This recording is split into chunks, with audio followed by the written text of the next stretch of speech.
मराठी व्याकरणातील एक महत्त्वाचा घटक तो म्हणजे संधी.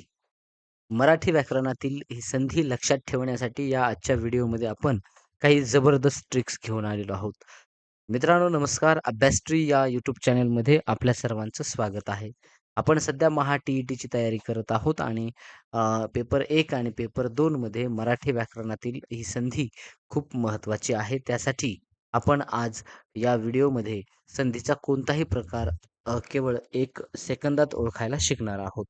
मित्रांनो, जर आपण आमच्या चॅनलवरती नवीन असाल, तर चॅनलला सबस्क्राईब करायला विसरू नका आणि बेल आयकॉन देखील नक्की प्रेस करा. या व्हिडिओची जर आपल्याला पी-डी-एफ हवी असेल, तर आपण आमच्या टेलिग्राम चॅनलला जाऊन त्या ठिकाणी ही पी-डी-एफ आपण डाउनलोड करू शकता. जाऊयात पुढे पाहूयात मग संधीचा कोणताही प्रकार ओळखा 1 सेकंदात. आता सर्वात महत्त्वाचं म्हणजे आपल्याला संधीचे म्हणजे संधी म्हणजे काय हे समजून घेणं अगोदर गरजेचं आहे. पाहूयात मग संधी म्हणजे काय आहे? तर संधीचा थोडक्यात अर्थ असतो मित्रांनो सांधणे किंवा जोडणे. बघा सांधणे किंवा जोडणे म्हणजे या ठिकाणी बोलताना आपण अनेक शब्द एकमेकांना जोडून उच्चारतो.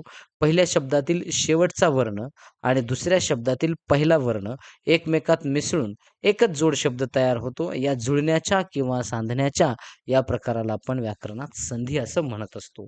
आणि मग या संधी या संधीवर आपल्याला प्रत्येक परीक्षेमध्ये म्हणजे टी-ई-टीच्या इथून मागे जेवढ्या काही परीक्षा झाल्यात त्या प्रत्येक परीक्षेमध्ये 1 गुणासाठी किमान 1 गुणासाठी हा प्रश्न आपल्याला पाहायला मिळालेला आहे. आता मग संधी जे आहे, संधी म्हणजे सांधणे हे आपल्या लक्षात आले. म्हणजे पहिल्या शब्दाचा शेवटचा वर्ण आणि दुसऱ्या शब्दाचा पहिला वर्ण हे काय केले जातात एकात एकात एक एकत्र येतात आणि त्यांच्यापासून नवीन जोड शब्द तयार होतो. त्याला थोडक्यात आपण संधी म्हणतो. मित्रांनो व्याकरणातील सर्वात क्लिष्ट आणि सर्वात अवघड भाग कोणता असेल, तर तो हा संधी आहे. बघा तर त्यामध्ये मग आपण एकदम आजच्या या व्हिडिओमध्ये सुटसुटीत सगळा भाग करणार आहोत आणि एकदम क्लिअर या व्हिडिओनंतर संधी हा प्रकार आपल्या डोक्यात एकदम फिट बसणार आहे, हे आपण या ठिकाणी सांगू इच्छितो. बघा संधीचे मुख्य 3 प्रकार आहेत. आता संधीचे 3 प्रकार कोणते? एक स्वर संधी, दुसरा आहे व्यंजन संधी आणि तिसरा आहे विसर्ग संधी. बघा हे महत्त्वाचे आणि हे मुख्य 3 प्रकार आहेत. त्याच्यानंतर म्हणजे पुढे आणखी जर मराठी विशेष संधीमध्ये जर पाहिलं तर पूर्वरूप संधी आणि आपण पररूप संधी हे देखील प्रकार आपल्याला पाहायला मिळतात. परंतु हे मुख्य 3 प्रकार आपल्याला यामध्ये आत्ता जे आपण सांगितले ते आपल्याला पाहायला मिळतात. स्वर संधी पाहूयात मग आता नेमकं काय आहे? आता बघा थोडक्यात सूत्र लक्षात घ्यायचे स्वर अधिक स्वर म्हणजे पहिल्या शब्दाचा शेवटचा वर्ण हा देखील स्वर असणार आहे आणि दुसऱ्या शब्दाचा पहिला वर्ण हा देखील स्वर असणार आहे. आता स्वर आणि स्वर यांच्यामधून स्वरच तयार होणार आहे, स्वर निर्माण होणार आहे. म्हणून मग आपण आता या ठिकाणी उदाहरण पाहूयात. बघा सूर्य, य म्हणजे इथं आहे आणि अस्त हे आहे. म्हणजे अधिक हा नियम आहे आज बनतो. या ठिकाणी आणि या ठिकाणी आहे. म्हणजे कवीश्वर. बघा तर या ठिकाणी अधिक बरोबर इथं या ठिकाणी आहे, असं आपल्याला सांगता येईल. म्हणजे हे दोन्हीही ईच आहेत या ठिकाणी. इथे बघा या पद्धतीने आपल्याला सांगता येईल. बघा त्यानंतर महा आणि ईश म्हणजे इथं आणि यांच्यामधून तयार होतो तो म्हणजे हा संयुक्त व्यंजन तयार होतो म्हणजे संयुक्त स्वर तयार होतो तो म्हणजे ए. मग आता या ठिकाणी महा अधिक ईश बरोबर महेश या पद्धतीने तयार होतं. आता ओळखायचं कसं मग हा स्वर संधी आहे तर जोड शब्दाच्या मध्यभागी बहुधा दीर्घ स्वर आपल्याला पाहायला मिळत असतो आणि जोड शब्दाला ए, आय, ओ, औ ची मात्रा लागलेली असते. उदाहरणार्थ विद्यार्थी आणि महोत्सव इथं काना आहे. बघा विद्यार्थी महोत्सव या पद्धतीने आपल्याला पाहायला मिळतं. आता स्वरसंधी जर पाहिले, तर स्वरसंधीचे देखील काही प्रकार आपल्याला पाहायला मिळतात. मग आता या ठिकाणी सजातीय स्वरसंधी बघूयात आता मित्रांनो, कसं लक्षात ठेवायचं सजातीय स्वरसंधी याला आपण दीर्घादेश असं आपण म्हणूयात. आता जेव्हा 2 सारख्याच सजातीय बघा म्हणजे थोडक्यात सारख्याच जातीचे स्वर एकमेकांपुढे किंवा एकापुढे एक येतात, तेव्हा त्या दोन्ही ऐवजी त्यातील किंवा त्याच जातीतील दीर्घ स्वर तयार होतो. जसं की आपण सुरुवातीला उदाहरण पाहिलेलं आहे. म्हणजे जर इथं असेल थोडक्यात आणि त्यानंतर पुढचा स्वर हा देखील असेल किंवा पुढेचा असेल, असं देखील आपल्याला सांगता येईल. तर त्या ठिकाणी त्या त्या ठिकाणी दीर्घ स्वर तयार होतो. म्हणजे अ अधिक अ बरोबर आ. त्यानंतर अधिक आ बरोबर आ तयार होतो. मग त्यासोबतच आणखी जर पाहिलं तर अधिक तरी देखील आच होत असतो आणि अधिक हे दोन्ही असतील तरी देखील आच होत असतो मित्रांनो. याच्यावरून आपण बाकीचे सगळे म्हणजे तुम्ही ईचंही गणित लावू शकता, तुम्ही ऊचंही गणित लावू शकता. ही ट्रिक आपण या ठिकाणी वापरायची बघा त्या पद्धतीनं. म्हणून मग आता तयार कसं होणार मग विद्या अधिक अर्थी म्हणजे अधिक म्हणजे इथं का ही ट्रिक या ठिकाणी लागू होते म्हणून मग विद्यार्थी या पद्धतीने तयार होतंय. आता रवी बघा रवी अधिक इंद्र म्हणजे इथे या ठिकाणी ई आहे या रवीमध्ये आणि त्यानंतर एक ऱ्हस्व ई आहे म्हणजे दीर्घ. तयार होताना दीर्घच होणार. गुरु अधिक उपदेश. गुरु आता इथं उ आहे. पहिला उ आणि त्यानंतर इथं बघा दुसरा उ आहे आणि हा उ आहे या ठिकाणी. म्हणजे इथं देखील उ या पद्धती तयार होताना दीर्घ उ म्हणजे या पद्धतीनं. आता लक्षात कसं ठेवायचं, ओळखायचं कसं? तर जोड शब्दाच्या मध्यभागी नेहमी काना, दुसरी वेलांटी किंवा दुसरा उकार असतो. पक्क लक्षात ठेवायचं. मग आपल्याला काय सांगता येईल? ती म्हणजे थोडक्यात आपल्याला सांगता येत असतं, ती म्हणजे सजातीय स्वरसंधी. याला आपण दीर्घादेश असं म्हणत असतो. आता दीर्घादेश म्हणजे आपल्या लक्षात आलेलं आहे सजातीय स्वरसंधी. आता जाऊयात पुढे. आता या ठिकाणी गुणादेश. आता गुणादेशामध्ये किंवा यांच्या पुढे म्हणजे थोडक्यात आता ही विजातीय स्वर आपल्याला सांगता येईल. आता या ठिकाणी किंवा यांच्या समोर किंवा यांच्या समोर बघा किंवा या ठिकाणी म्हणजे ऱ्हस्व ई, दीर्घ ई किंवा उ असेल ऱ्हस्व किंवा दीर्घ उ असेल किंवा रू असेल, तर या पद्धतीनं काय तयार होईल बघा, आणि यांच्या समोर आणि ई असेल, तर आपल्याला ए मिळेल. त्यानंतर आणि यांच्या समोर जर उ आणि ऊ ह्या पद्धतीनं असेल, तर तो ओ म्हणजे संयुक्त व्यंजन तयार होतात हे आणि आणि यांच्या समोर जर रू असेल, तर त्या ठिकाणी तयार होतं. याचं उदाहरण आपण बघूयात या गुणादेशाचं. या ठिकाणी आपल्या लक्षात येईल म्हणजे क्लिअर बघूयात, समजून घेऊ एकदा. आता या ठिकाणी मग आपल्याला सांगता येईल आता मग बघा या पद्धतीनं तयार होतंय. म्हणजे इथं हे आपण पाहिलेलं आहे. आणि ए. आणि यांच्यासमोर उ असेल तर ओ. इथं ई असेल तर ए, उ असेल तर ओ आणि रू असेल तर या पद्धतीनं. मग आता या ठिकाणी यांची काही उदाहरणं पाहू. बघा आणि ई म्हणजे ईश्वर, इच्छा, ईश्वरेच्छा. चंद्र अधिक उ, चंद्र अधिक उदय, चंद्रोदय ओ तयार झाला. अधिक ऋषी आणि ऋ म्हणजे महर्षी या पद्धतीने. आता ओळखायचं कसं?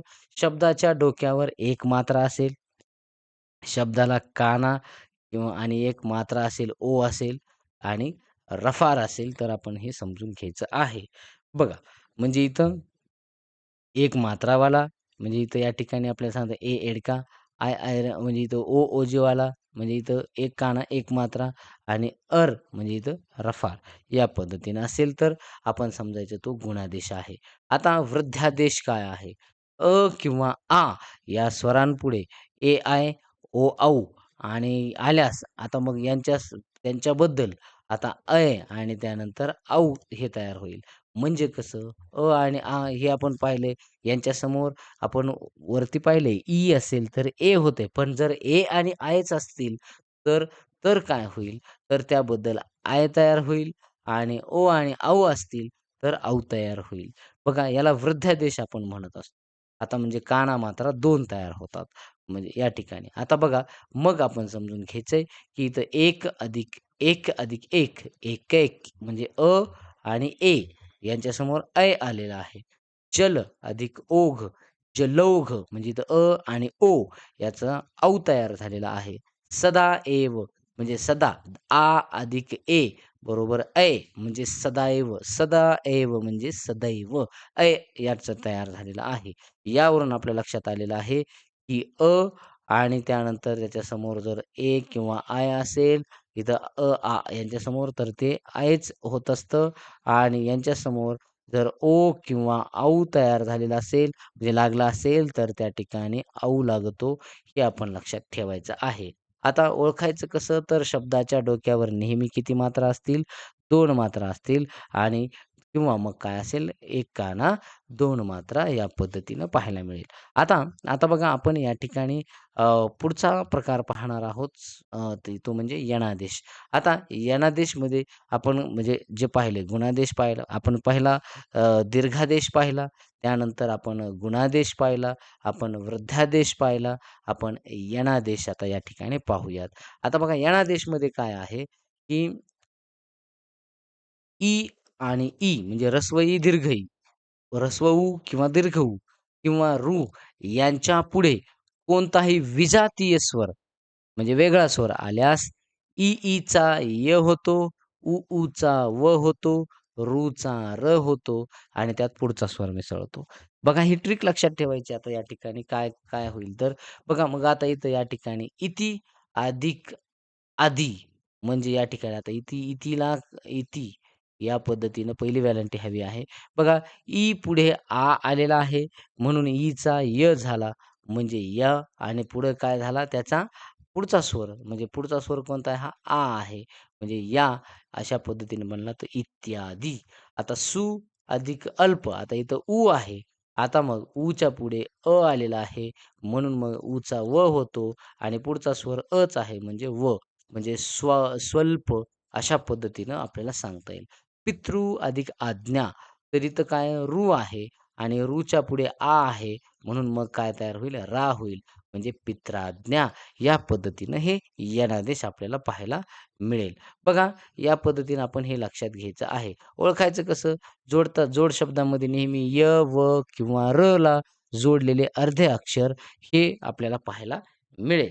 आता आपण या ठिकाणी बघा म्हणजे अ, आपण जे स्वरसंधीचे प्रकार पाहिलेले आहेत. पहिली बघा दीर्घादेश पाहिला, त्यानंतर गुणादेश पाहिला, त्यानंतर बघा आपण वृद्धादेश पाहिला आणि आता यणादेश पाहिला. आता मग हे जे काही प्रकार आहेत, हे आपण लक्षात कसे ठेवायचे यासाठी आपण एक छोटीशी आणखी ट्रिक म्हणजे आपण कन्सेप्टही पाहिले आणि आता ट्रिक या ठिकाणी पाहूयात. बघा संधीचा प्रकार काय सांगतंय? सजातीय जे आहे म्हणजे दीर्घादेश, जुळ्या भावांची जोडी. म्हणजे इथं ओळखायचं कसं? 2 जुळे भाऊ म्हणजे समान स्वर असतात, एकत्र येतात आणि एक मोठा भाऊ म्हणजे थोडक्यात दीर्घ स्वर तयार होतो. काना, मोठी वेलांटी म्हणजे मोठा उकार म्हणजे दुसरा उकार आपल्याला लागतो. हे पक्क लक्षात ठेवायचे सजातीय प्रकारामध्ये म्हणजे दीर्घादेशमध्ये. थोडक्यात ट्रिक काय आहे? म्हणजे जुळ्या भावांची जोडी. म्हणजे हे सजातीय स्वर असतात आणि मोठा म्हणजे दीर्घ स्वर त्याचा मिळतो. आता गुणादेशमध्ये काय आहे? सिंगल आणि गुणवान. जो माणूस गुणवान असतो तो नेहमी नंबर 1 नंबर असतो. म्हणजे सिंगल असतो. त्यामुळे शब्दावर नेहमी एक मात्रा असतो. हे आपण लक्षात ठेवायचंय. म्हणजे गुणादेशमध्ये काय लक्षात ठेवायचं? एकतर एक मात्रा किंवा म्हणजे एक काना, एक मात्रा या पद्धतीनं हे तयार होणार. आणि मग या ठिकाणी आपण लक्षात ठेवायचे गुणादेशचं. आता वृद्धादेश काय सांगतो? चष्मेवाला म्हातारा. म्हणजे कसं? वृद्ध म्हातारा माणूस नेहमी चष्मा घालतो. म्हणजे चष्म्याला 2 भिंगे असतात. म्हणजेच शब्दावर नेहमी 2 मात्रा आपल्याला पाहायला मिळतात. एकतर या पद्धतीनं किंवा कानावर 2 मात्रा असे ही रचना आपल्याला पाहायला मिळेल. यनादेशमध्ये य, व, र चा अपघात म्हणजे ऋ हे दुसऱ्याच्या घरात घुसतात आणि त्यांचा तिथे अपघात होतो. त्यांचे अक्षर मोडते आणि अक्षर मोडून नवीन अक्षर तयार होतात य, व, र. म्हणजे चा होत असतो य, चा होतो व, चा होतो र. आता या ठिकाणी म्हणजे या ठिकाणी स्वल्प, प्रित्यर्थ अशा प्रकारे आपल्याला सांगता येईल. तर ही 4 जे काही संधी ज्या स्वरसंधी आहेत त्याचे हे प्रकार आपण लक्षात ठेवू शकतो. आता त्यानंतर व्यंजन संधी समजून घेऊयात काय आहे. व्यंजन एकमेकांशेजारी येणाऱ्या 2 वर्णांपैकी पहिले वर्ण व्यंजन आणि दुसरा वर्ण व्यंजन किंवा स्वर असेल तर त्याला व्यंजन संधी असं म्हणतात. म्हणजे पहिला वर्ण काय असतो? व्यंजन असतो. म्हणजे थोडक्यात तो तो आपल्याला लक्षात येईल व्यंजन आहे. पण दुसरा जो आहे, तो एकतर व्यंजन बी असू शकतो किंवा स्वर असू शकतो. स्वर संधीमध्ये दोन्हीही स्वर असतात, हे लक्षात घ्यायचं आहे. व्यंजन संधीमध्ये दोन्हीही स्वर नसतात. तर याच्यामध्ये पहिला 100% व्यंजन आणि दुसरा व्यंजन असू शकतो किंवा स्वर बी असू शकतो. तर हे उदाहरण आहे सत, आचार, सदाचार. आता इथे या ठिकाणी त आणि त्याचा तयार झाला दा. म्हणजे या ठिकाणी तचा ह्याच्या गटात जो तचा वर्ग आहे त्यातला जो तिसरं अक्षर आहे ते अक्षर या ठिकाणी मिळालं आणि जो काही स्वर आहे तो स्वर त्याच्यात ॲड झाला सदाचार.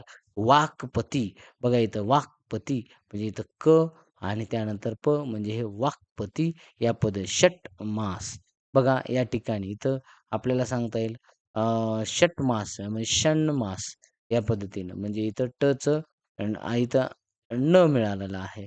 म्हणजे या ठिकाणी बघा मग आता काय असेल या ठिकाणी संधीचा विग्रह करताना पहिल्या शब्दातील शेवटचे अक्षर नेहमी पाय मोडलेले असते.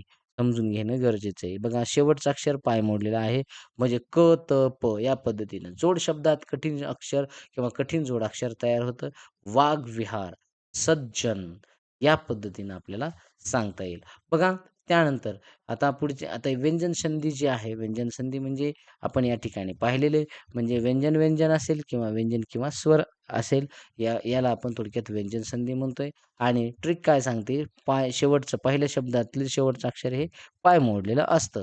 आता व्यंजन संधीचे प्रकार आपण समजून घेऊ म्हणजे त्यावरून आपल्याला त्याचे सुद्धा ट्रिक समजून घेणं गरजेचं आहे. आता प्रथम व्यंजन संधी पहिल्या 5 वर्गापैकी क, च, ट, त, प हे वर्ग जे आहेत कोणत्याही व्यंजनापुढे कठोर व्यंजन आल्यास आता सगळ्यात महत्त्वाची गोष्ट मित्रांनो, आता कठोर व्यंजने, मृदू व्यंजने हे काय आहेत हे आपल्याला काय करावं लागेल त्यासाठी वर्णमाला पाठ आपल्याला अभ्यासावा लागेल आणि त्या ठिकाणी आपण हे समजून घेऊ शकतो. आता पाहूयात मग पहिल्या व्यंजनाच्या जागी काय होईल मग त्याच्याच ओळीतील पहिले कठोर व्यंजन येत असते. म्हणजे बघा काय होतं इथं तिसऱ्या क्रमांकाच्या व्यंजनाऐवजी पहिल्या क्रमांकाचं आपल्याला व्यंजनाचा इथं पाहायला मिळतं. इथं बघा वाघपती, वाघपती इथं वाघपती इथं वरती आपल्याकडून या ठिकाणी क पाहिजे होतं. बघा इथं इथं ग म्हणजे इथं ग आहे. याचे या ठिकाणी वाघपती तर ते काय बनतंय या ठिकाणी वाघपती म्हणजे गच्या जागी काय आला क आलेला आहे. विपत्काल बघा या ठिकाणी दच्या ठिकाणी त मिळालेला आहे. दच्या जागी त आलेला आहे. म्हणजे या ठिकाणी आपण लक्षात घ्यायचे कठोर व्यंजन मिळतो हे आपल्याला सांगता येईल. त्यानंतर बघा पुढे क्षुध पिपासा मग इथं ध आहे. म्हणजे धच्या जागी काय झाला त्याचा कठोर व्यंजन त आहे म्हणजे पहिलं अक्षर आहे हे आपल्याला सांगता येईल. अशा प्रकारे ही थोडक्यात आपण व्यंजन संधीचा हा प्रथम व्यंजन संधी या ठिकाणी पाहिला. प्रथम व्यंजन यामुळे कशामुळे तर पहिलं कठोर व्यंजन येतंय म्हणून प्रथम व्यंजन संधी आहे असं आपल्याला या ठिकाणी सांगता येईल. आता तृतीय व्यंजन संधी आता तिसरं येणार आहे. म्हणजे बघा या ठिकाणी पहिल्या 5 वर्गातील कठोर व्यंजनापुढे स्वर किंवा मृदू व्यंजन आल्यास त्या कठोर व्यंजनाच्या जागी त्याच्याच ओळीतील तिसरे म्हणजे मृदू व्यंजन येते. म्हणजे इथे या ठिकाणी तिसरे व्यंजन येतंय. म्हणून मग तृतीय व्यंजन संधी असं त्याला आपण म्हणतो. म्हणजे पहिल्या क्रमांकाच्या व्यंजनाऐवजी तिसऱ्या क्रमांकाचे व्यंजन येते. वाक ईश्वरी, वागीश्वरी म्हणजे कच्या ऐवजी ग असं आपल्याला सांगता येईल इथं गी.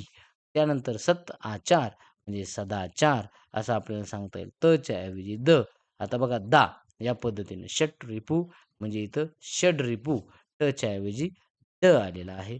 हे आपण लक्षात आता अनुनासिक संधी हा त्याचा व्यंजन संधीचा पुढचा प्रकार आहे. पहिल्या 5 वर्गातील कोणत्याही व्यंजनापुढे जर अनुनासिक आल्यास पहिल्या व्यंजनाच्या जागी त्याच ओळीतील अनुनासिक येते. जसं की वाक निश्चय, वांग निश्चय, क, ख, ग, घ, ङ या पद्धतीने. जगतनाथ म्हणजे इथे जगन्नाथ तच वर्गाचं जे अनुनासिक आहे न ते या ठिकाणी आलेले. षटमास म्हणजे षण्मास या पद्धतीने आपल्याला या ठिकाणी पाहायला मिळेल. आता तची विशेष संधी या ठिकाणी पाहतोय. हा टी-ई-टीचा अवघड म्हणजे थोडक्यात आवडता प्रकार आहे असं म्हणायला हरकत नाही. कारण याच्यावर प्रश्न पडतात. तर बघा कशा पद्धतीनं तची, तर इथं या ठिकाणी म्हणजे त या व्यंजनापुढे विशिष्ट व्यंजन आल्यास त तसाच बदलतो. म्हणजे या पद्धतीनं. बघा आता त नंतर छ असेल तर ते डबल च होतं. म्हणजे सच्चरित म्हणजे सच्चरित. त, ज आणि झ जर असेल ज इथं बघा सतजन सज्जन या पद्धतीनं आपल्याला सांगता येईल. ही तची विशेष संधी आपल्याला पाहायला मिळते. आता इथं बघा त आणि तल्लीन म्हणजे इथं तल्लीन, तल्लीन या पद्धतीने ही तची संधी म्हणजे तची विशेष संधी आहे, असं आपल्याला या ठिकाणी सांगता येईल. तर आता या ठिकाणी आपण व्यंजन संधीचे हे प्रकार पाहिलेले आहेत. व्यंजन संधीमध्ये आपण बघा या ठिकाणी हे 4 प्रकार पाहिलेले आहेत. म्हणजे कोणती? पहिली प्रथम व्यंजन संधी पाहिली, त्यानंतर आपण जी काही तृतीय व्यंजन संधी आहे ती, त्यानंतर अनुनासिक संधी आणि त्यानंतर तची विशेष संधी. हे 4ही प्रकार आपण समजून घेतलेले आहेत. मग हे 4ही प्रकार लक्षात कसे ठेवायचे त्यासाठी काही ट्रिक्स आपण यासाठी आपण याचा वापर करूयात. बघूयात प्रथम व्यंजन संधीमध्ये रिव्हर्स गिअर म्हणजे गाडी रिव्हर्स घेतल्यासारखी तिसऱ्या क्रमांकावरून पहिलं अक्षर आपल्याला पाहायला मिळतं म्हणजे गचा क होतो. आता हे तसं त्याचं उलटं होतंय म्हणजे ह्याला आता या ठिकाणी तृतीय व्यंजन संधीमध्ये प्रमोशन होतंय. बघा आता पहिल्या क्रमांकाच्या अक्षराला अचानक प्रमोशन मिळते ते तिसऱ्या क्रमांकाच्या खुर्चीवर जाऊन बसते. मग उदाहरणार्थ क कचा ग होतो आणि तचा द होतो. या पद्धतीने आपल्याला आता अनुनासिक सर्दी झालेला माणूस म्हणजे कसं अनुनासिक संधीतील जोड शब्द उच्चारताना नाकातून आवाज येतो. म्हणजे जगन्नाथ, षण्मास बघा इथं या ठिकाणी षण्मास, वांग निश्चय या पद्धतीने आपल्याला सांगता येईल. आता तची संधी म्हणजे कॉपी कॅट सरडा. म्हणजे कसं त हा सरड्यासारखा रंग बदलतो. त्याच्यापुढे जो येईल तो तसाच बनतो. म्हणजे ल आला की तल्लीन आणि ज आला की सज्जन या पद्धतीनं आपल्याला सांगता येईल. त्यानंतर आता पुढचा प्रकार आहे संधीचा तो म्हणजे विसर्ग संधी. मग एकमेकांशेजारी येणाऱ्या 2 वर्णापैकी पहिला वर्ण हा विसर्ग असतो, जो की असे 2 आपल्याला टिंब म्हणजे पाहायला मिळतात आणि दुसरा वर्ण जो आहे तो स्वर किंवा व्यंजन असेल, तर ही विसर्ग संधी म्हणतात. म्हणजे इथं विसर्ग अधिक स्वर किंवा व्यंजन अशी रचना आपल्याला पाहायला मिळते. मग आता उदाहरण मन, राज्य, मनोराज्य म्हणजे इथं विसर्ग अधिक र अशा पद्धतीने आलं तर तिथं ओर या पद्धतीने तयार झालंय. नि अधिक अंतर म्हणजे इथं नि अधिक म्हणजे विसर्ग अधिक म्हणजे र म्हणजे निरंतर या पद्धतीनं. दू अधिक जन म्हणजे इथं काय विसर्ग अधिक या ठिकाणी अच आहे असं आपल्याला सांगता येईल. म्हणजे इथं र तयार होतो. म्हणजे दूर जन या पद्धतीनं आपल्याला तयार झालेला आहे. म्हणजे ओळखण्याची ट्रिक काय आहे? विसर्ग हे 2 टिंब असतात आणि जोड शब्दात याचा विसर्ग बहुधा ओ, र आणि श, या पद्धतीने हे जोडाक्षरे तयार होतात. आता विसर्ग संधी म्हणजे काय? हे आपण या ठिकाणी पाहिलेलं आहे. विसर्ग थोडक्यात विसर्ग आणि स्वर किंवा व्यंजन असतात. ओळखायचे ही 2 टिंब ही आपण लक्षात ठेवायची. त्याच्यावरून ती संधी तयार होत असते. आणि मग आता विसर्ग संधीचे काही प्रकार या ठिकाणी आपण पाहतोय. ते या ठिकाणी आपण समजून घेऊयात. तर ते प्रकार म्हणजे काय आहेत? पहिला आहे विसर्ग उकार संधीचा. तर 4 प्रकार आहेत ते बघूयात. त्याच्यातला पहिला विसर्ग उकार संधी म्हणजे विसर्गाच्या मागे स्वर असेल आणि पुढे एखादे मृदुव्यंजन आले तर विसर्गाचा उ होतो. उ मागील मध्ये मिसळून त्याचा पुन्हा ओ तयार होतो. तर ही थोडीशी क्लिष्ट आहे समजून घ्या. बघा मन अधिक रथ मग इथं काय झालेलं आहे म्हणजे हा विसर्ग आहे आणि विसर्गानंतर पुढे काय आहे थोडक्यात र आहे. म्हणजे या ठिकाणी मग आता काय झाला याचा मनो म्हणजे इथं विसर्गाच्या अगोदर काय आहे मृदू थोडक्यात आपल्याला मृदू व्यंजन आपल्याला पाहायला मिळेल. तर या ठिकाणी मग आपल्याला सांगता येईल म्हणजे पुढे एखादे म्हणजे या ठिकाणी विसर्गाच्या मागे इथं आहे. ओके. त्यानंतर पुढे एखादे मृदू व्यंजन आले, तर विसर्गाचा ऊ होतो. म्हणजे ऊ होऊन आणि मग मागील मध्ये तो मिसळतो म्हणजे तो ओ तयार होतो. म्हणजे हे नचं काय झाला, ओ झाला मनो. या पद्धतीने आपल्याला सांगता येईल. आता यश आणि धन हे यशोधन, तेजः अधिक निधी म्हणजे तेजोनिधी या पद्धतीनं तयार झाला. ह्याला विसर्ग उकार संधी म्हणायचं. आता त्यानंतर विसर्गाची रफार संधी कशी असते पाहूयात.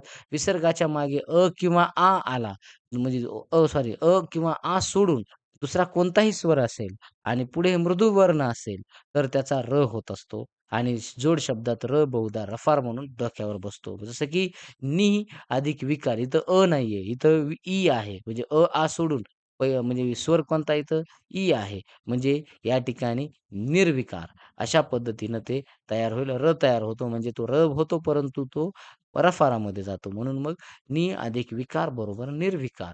तू अधिक जन इथं उकार आहे म्हणजे हा दुर्जन. नि अधिक अंत म्हणजे निरंतर या पद्धतीनं. आता विसर्गाचा श, श, स होणे म्हणजे कसं? विसर्गापुढे कोणते कठोर व्यंजन येते यावरून विसर्ग स्वतःचे रूप बदलतो. म्हणजे विसर्गापुढे छ आल्यास विसर्गाचा श होतो. निश्चल बघा विसर्गापुढे आल्यास विसर्गाचा श होतो. म्हणजे धनु, टंकार, धनुष, टंकार आणि विसर्गापुढे तथ आल्यास विसर्गाचा स होतो. मनः ताप, मनस्ताप. या पद्धतीनं आपल्याला हे सांगता येईल. त्यानंतर विशेष नियम आहे विसर्ग, लोप आणि दीर्घ स्वराचा. तर विसर्गाच्या मागे ई किंवा उ असेल तर पुढे र आला तर विसर्ग गायब होतो आणि थोडक्यात तो लोप पावतो. त्याचा मागचा स्वर हा दीर्घ होतो. म्हणजे पहिली वेलांटी दुसरी होते. म्हणजे इथं निही अधिक रस तर ही नीरस. निही अधिक रव म्हणजे नीरव. अशा पद्धतीनं आपल्याला सांगता येईल. आता मग बघूयात या ठिकाणी हे जे काही विसर्ग संधी आहेत, याचे प्रकार लक्षात ठेवण्यासाठी. आता पहिला उकार आहे म्हणजे ओ होतंय, म्हणजे जादूगाराची टोपी या पद्धत 2 टिंब गायब होतात आणि अचानक 1 कान आणि 1 मात्रा म्हणजे टोपी लागते. तशा पद्धतीनं म्हणजे मनोहर, यशोधन या पद्धतीनं उदाहरण. आता दुसरं आहे रफार संधी विसर्गाची. तर हेलिकॉप्टर उड्डाण म्हणजे कसं विसर्ग उडून थेट पुढच्या अक्षराच्या डोक्यावर रफार बनून बसतो. म्हणजे दुर्जन, निर्विकार या पद्धतीनं आता इथं अशा पद्धतीनं हा रफार हे निघून जातो आणि ह्या व वरती र इथं येऊन बसतं. या पद्धतीने आपल्याला सांगता येईल. श, या पद्धतीने त्याची म्हणजे तिघांची घ्या. जोड शब्दात जेव्हा अर्धा श, असं असेल तर निश्चल, मनस्ताप अशा प्रकारे दिसतो आणि विग्रह विचारला जातो. तेव्हा सरळ त्याच्या जागी 2 टिंब ठेवून द्यायची. हे आपल्याला लक्षात आपण घ्यायचे आहेत. आणि त्यानंतर आहे विशेष नियम म्हणजे शहीद मित्र. विसर्ग स्वतःला गायब करतो म्हणजे शहीद करतो. पण जाता-जाता आपल्या मित्राला म्हणजे पहिल्या वेलांटीला तो मोठं म्हणजे दुसऱ्या मोठं करून म्हणजे अधिक रस म्हणजे इथं दीर्घ वेलांटी आपल्याला तिथं पाहायला मिळते. तर अशा प्रकारची ही क्विक रिव्हिजन आपण या ठिकाणी पाहूयात. आता जोड शब्दात ओ काना मात्रा आला असेल तर मनोरथ म्हणजे हा विसर्ग उकार संधी. जोड शब्दात रफार आला असेल तर ती विसर्ग र संधी आणि विग्रहात पहिली वेलांटी पण जोड शब्दात दुसरी वेलांटी असेल तर तो विसर्ग लोपचा नियम आपल्याला पाहायला मिळतो. आता म्हणजे ही संधी जी आहे हे लक्षात ठेवण्यासाठी आपण अशा प्रकारच्या वेगवेगळ्या ट्रिक्स वापरू शकतो. बघा स्वर संधी 2 प्रेमींची भेट आहे. व्यंजन संधी ही कुस्तीचा आखाडा आपल्याला पाहायला मिळतो आणि विसर्ग संधी ही जादूगाराची टोपी पाहायला मिळते. आता मग बघा या ठिकाणी आपण पुढे मराठीची विशेष संधी एक आपल्याला पाहायला मिळेल ती म्हणजे पररूप संधी आणि पूर्वरूप संधी. तर ती आपण या ठिकाणी बघूयात. या ठिकाणी पूर्वरूप संधी काय आहे? पूर्व म्हणजे आधीचा किंवा पहिला. जेव्हा 2 स्वर एकमेकांसमोर येतात, तेव्हा संधी होताना पाहायला मिळते. म्हणजे पहिला स्वर तसाच राहतो आणि दुसरा स्वर गायब होतो. याला पूर्वरूप संधी म्हणते. म्हणजे दुसरा काय होतो? गायब होतो. पहिला राहतो. म्हणजे इथं नदी अधिक आत, नदीत. म्हणजे इथं आ गायब झालेला आहे आणि ई तसाच राहिला. खिडकी अधिक आत, खिडकीत. आ गायब झाला, ई राहिला. काही अधिक असा, काहीसा. म्हणजे इथं गायब झाला, ई राहिला. लाडू अधिक आत, लाडूत. म्हणजे या ठिकाणी आ गायब झाला, उ तसाच तसा राहिला. ओळखण्याची ट्रिक काय आहे? जोड शब्द आधीच्या शब्दाचे रूप बिलकुल बदलत नाही. म्हणजे नदी, नदीच राहते. खिडकी, खिडकीच राहते. आता पररूप संधी काय आहे? पर म्हणजे दुसरा किंवा पुढचा. आता मग जेव्हा 2 स्वर एकमेकांसमोर येतात, तेव्हा संधी होताना पहिला स्वर गायब होतो आणि दुसरा स्वर मात्र कायम राहतो. बघा, मग इथं याला याला पररूप संधी असं आपण म्हणतो. 1 अधिक 1, 1 इथं काय झाला? अ गायब झाला आणि पुढचा ए राहिला. त्यानंतर बघा ओळे, घामोळे म्हणजे यातला अ गायब झाला, ओ राहिला. हातून म्हणजे हात अधिक ऊन बरोबर यातला गायब झाला आणि ऊ राहिला. सांग अधिक येन, सांगेन म्हणजे यातला गायब झाला, ए राहिला. अशा प्रकारे आपल्याला सांगता येईल. म्हणजे ओळखण्याची ट्रिक आपण पहिल्या शब्दातील शेवटचा स्वर काय झाला म्हणजे थोडक्यात नाहीसा होतो आणि दुसऱ्या शब्दाचा स्वर मात्र चिकटतो, हे आपण लक्षात ठेवायचे. पूर्वरूप आणि पररूप ज्या संधी आहेत ह्या लक्षात कशा ठेवायच्या? तर यासाठी एक ट्रिक आपण यासाठी पूर्वरूप संधी म्हणजे घरमालकाची दादागिरी. कशा पद्धतीनं? पहिला स्वर म्हणजे घरमालक आणि दुसरा स्वर म्हणजे पाहुणा. इथे घरमालक पाहुण्याला घराबाहेर काढतो आणि मग स्वतः पहिला घरात राहतो. म्हणजे स्वतःच राहतो. म्हणजे नदी अधिक आत बरोबर नदीत आणि पररूप संधीत पाहुण्यांचा मान. इथे भारतीय संस्कृती चालते. घरमालक स्वतः बाजूला होतो आणि पाहुण्याला जागा देतो. म्हणजे घाम अधिक ओळे, घामोळे म्हणजे इथं दुसरा जो अक्षर आहे किंवा दुसरा जो आपल्याला सांगता येईल अक्षर तो काय होतो? राहतो. पहिला अक्षर काय होतो? निघून जातो. म्हणून मग या ठिकाणी इथं ओ हा राहतो असं आपल्याला सांगता येईल. म्हणून मग क्विक रिव्हिजन आपल्याला नावातच आहे. पूर्व म्हणजे पहिला स्वर राहतो आणि पर म्हणजे दुसरा स्वर राहतो. अशा प्रकारे आपण या ठिकाणी संधीचा हा भाग पूर्ण केलेला आहे. तर बघा या ठिकाणी नक्कीच याचा फायदा आपल्याला परीक्षेत होऊ शकतो. पुन्हा भेटूयात पुढच्या व्हिडिओसह. तोपर्यंत